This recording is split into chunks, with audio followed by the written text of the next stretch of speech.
Hey loves, my name is Kyle August, and I'm here to help you manifest your specific person in the quickest and easiest way possible. If you've ever found yourself asking during a manifestation, how do I ignore the 3D reality, or how do I assume the state of already having what I desire if it's not happening in my external reality at this very moment?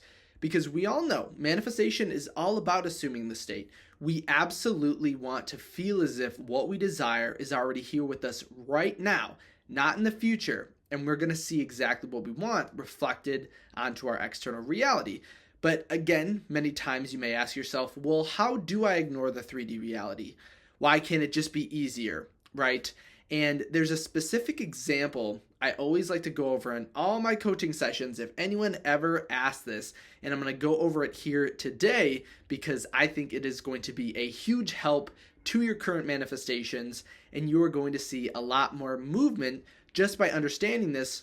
Because as simple as it may sound, we are actually overthinking the process.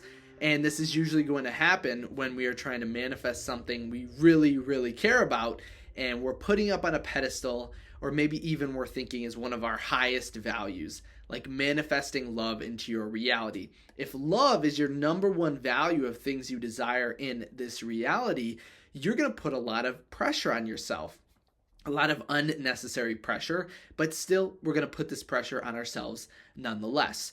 So here's the example.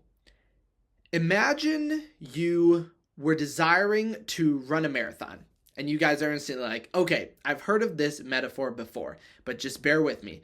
So imagine you want to run a marathon. So you're going to run 26 miles, right? I believe that's what a marathon is. And you are going to do this at some point in the future, right? We feel we need to get ready. We need to assume the state. We need to train for it. We need to do all of the mental assumptions we think we need to do in order to achieve what we desire. Because really, anything in your reality is an assumption. If you feel you must do A, B, and C to achieve so and so, those are all just assumptions. But let's say, again, we are attempting to run a marathon. Let's say on the first week we run a mile. We just run a mile. We're not super in shape. We're just going to run a single mile, and that's going to be our starting point. But during this whole thing, I want you to compare this idea to your manifestation. Let's say during that first week, you run a mile. You have two thought processes you can then take in regards to this goal.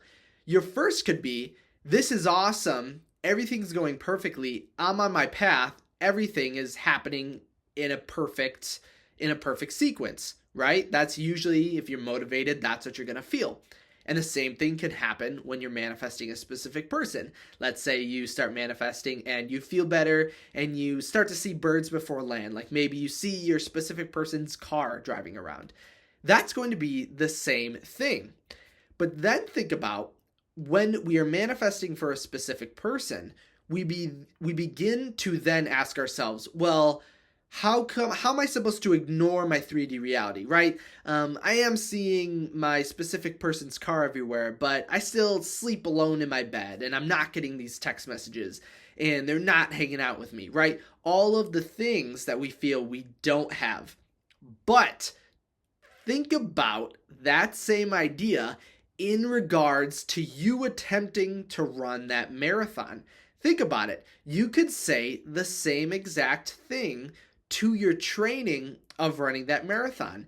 You could say, well, how am I supposed to run a marathon if I can only run a mile, right? You'd be like, I'm 25 miles short. I could never run this marathon. How am I supposed to continue training if I can only ever run 1 mile? But the not like, right? Doesn't that sound, it sounds absolutely ridiculous when you take it or displace these ideas onto something that we feel that we don't put a lot of resistance to. Because obviously, if that was your friend training for that marathon, you'd say, what are you talking about? Everything's going perfectly. You're on that perfect path. Who is telling you that what you're doing right now is not the perfect outcome and the perfect path to running that marathon? And it is very much so the perfect path, and looking from the outside, it's very easy to see.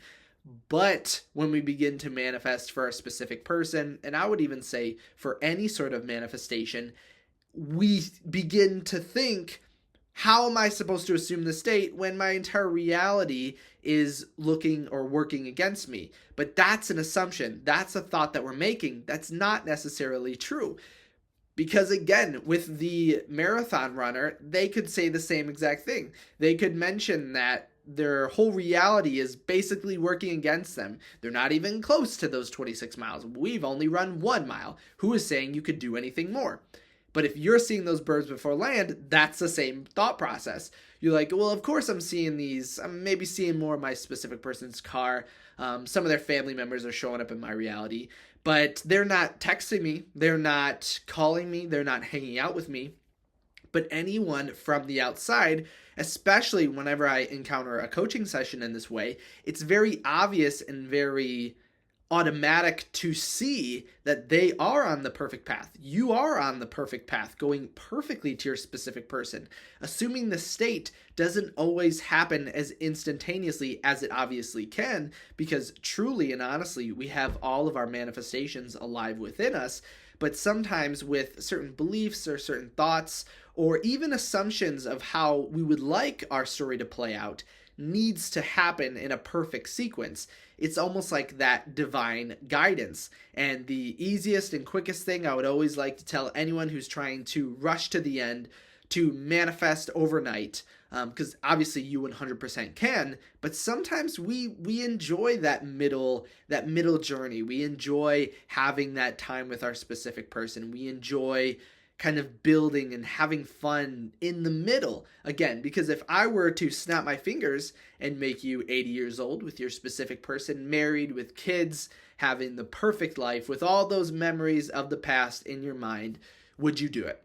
And most likely you would say, well, no. I want to live that middle ground. I want to be present in that moment. I want to see my specific person and I move together, grow with love, expand, have that abundant life that you've always wanted together. Create that family. If you want a family, create that house. Create the perfect life. And you are absolutely doing that in the same way that the marathon runner, running a mile the first week, running a mile the second week, running a mile the third week, is in a perfect sequence and in perfect progress of the assumptions that they have that they need to do in order to achieve that end state of what they desire. Because Neville Goddard always mentions everything, and I mean absolutely everything, comes into your reality through a bridge of events. So your thinking, your assumption, is what actually draws that thing into existence and puts you in that reality. But because of the assumptions we already have in our external reality, it must then come to us in that logical path. So I believe he mentioned he wanted to go home to Barbados for the Christmas holiday. And this is a Neville Goddard story. And so then he assumed it, right? He assumed the state, felt that he was in Barbados, and then his brother calls mentioning that he wants to invite him over, send him all the money, because Neville Goddard had no money to his name. His brother sends him money for a ticket to then come home, because he mentions that they haven't had the whole family together for the holidays ever. So you would think, okay, the brother is kind of taking or performing tasks that allow Neville Goddard to then achieve his reality. But truly and honestly, it all began in the movement of his entire universe, his entire reality began and ended with his imagination, with those assumptions he was making, assuming to be in Barbados. But overall, with this idea, remember that even though you're not seeing the progress that you feel you should be seeing in your 3D reality, it doesn't mean you're not on the perfect path, because the marathon runner, or you could literally put any sort of task or achievement or accomplishment in place of that. Because the marathon runner, up until they actually run that marathon, there is technically nothing in their 3D, in their external reality, telling them that they can actually run a marathon, right? It's just as easy as assuming the state. Your 3D may not conform to your imagination as of yet, but know everything And I mean everything in the background is moving to make what you desire come into your reality. So when you are manifesting your specific person, know that everyone and everything immediately, as soon as you make that assumption internally and really feel it, everyone and everything begin to work in accordance with those thoughts to give you that reality that you are imagining. So next time you're walking through your day, look at everything with a lot of gratitude, because literally everything, even your shirt, is desiring you to get exactly what you want. And everything's going to work seamlessly to make that happen. So again, just know the marathon runner the whole time technically has no proof that they can run a marathon, but they still do it because that's the image, that's the assumptions they are making in their mind. If you had any questions on this topic, make sure to leave them in the comments below. If you guys wanted to send me a personal message, go ahead and reach out to me on my website, which is kyleaugustcoaching.com. Make sure to leave a thumbs up on this video and don't forget to subscribe. But that's all I got for you guys today. I love you all, and I'll see you guys next time.